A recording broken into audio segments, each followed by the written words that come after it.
Hey everyone, welcome to another Daze, Maki Reko's first limited banner paired with the first map event. I'm just gonna go right into it and not even post any footage because honestly, I don't really feel like playing this event. We'll start with Umika, the next welfare unit after Ayame. She's pretty special as the only water heal type. Heal types are of course not the only units that can heal, but there are relatively few dedicated ones. I think it's because Iroha is completely universal, so a roster is never without a healer if you really needed it. As far as stats go, her defense is actually on the higher end of other 3 stars, but doesn't scale well at higher rarities.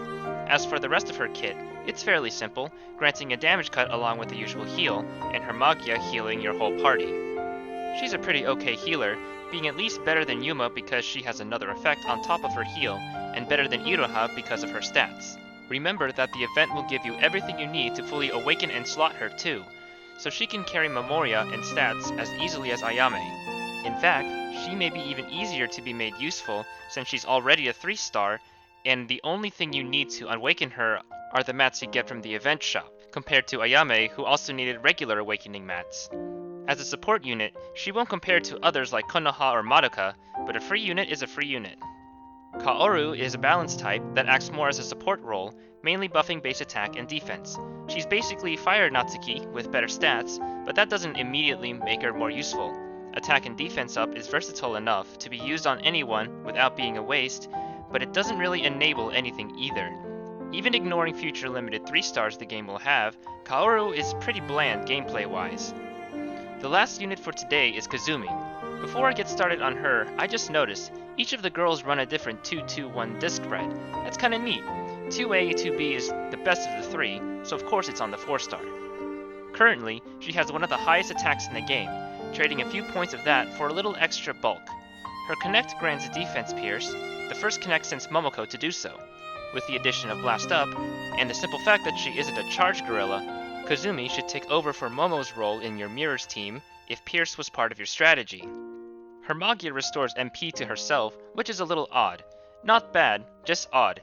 You'll see this effect on other units like Oriko, but units like her are specifically meant to spam Magia and gain MP quickly. However, Kazumi is an attack type, so her MP gain is a little lower, and while she runs 2 A-discs, it won't help that much. In the end, Kazumi's kit feels inconsistent. It doesn't really know what to focus on. Do you want to take advantage of that high attack stat and spam her discs? Do you want to try and build around defense pierce? Or do you want to try and spam her Magia? As much as it sounds like I'm shitting on her kit, you could argue that this helps her versatility as a damage support. Now let me quickly go over the Memoria. Flavor of Drama grants 10% to MP gain and also 2% if you're hit with an element you're weak to. This effect is the one featured on Victory T, and is regarded as generally useless. The extra damage you take from a strong element is usually not worth the MP you get back.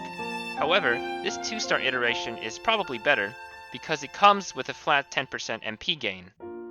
Walking an Entwined Path is the other event Memoria that is required for you to beat the final boss of the event, and needs you to beat all of the other boss notes to obtain. Otherwise, it just grants damage up and regen. Not quite the best attack stat either. 3 of us going forward is the Gotcha 4-star that buffs Magia damage. Not very exciting, but it does have the highest defense stat on Memoria right now. These 2 Memoria are also in the Gotcha. They do indeed exist. Kazumi is clearly the standout on this banner, but unless you're a fan of the manga, I don't think you're missing out by skipping this banner. For Mirror, she's better than Momoko, but not game-changing enough to warrant any spending.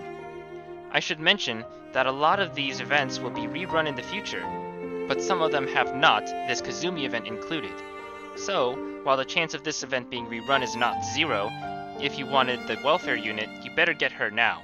Though I wouldn't call Umika a huge priority either. I only have her in both versions right now for collection purposes. I, never actually used her. And that's it for now, guys. I'll see you on the next banner, which, honestly, I don't even know what it is. Hopefully, it'll be just as easy to make a video for as this one was.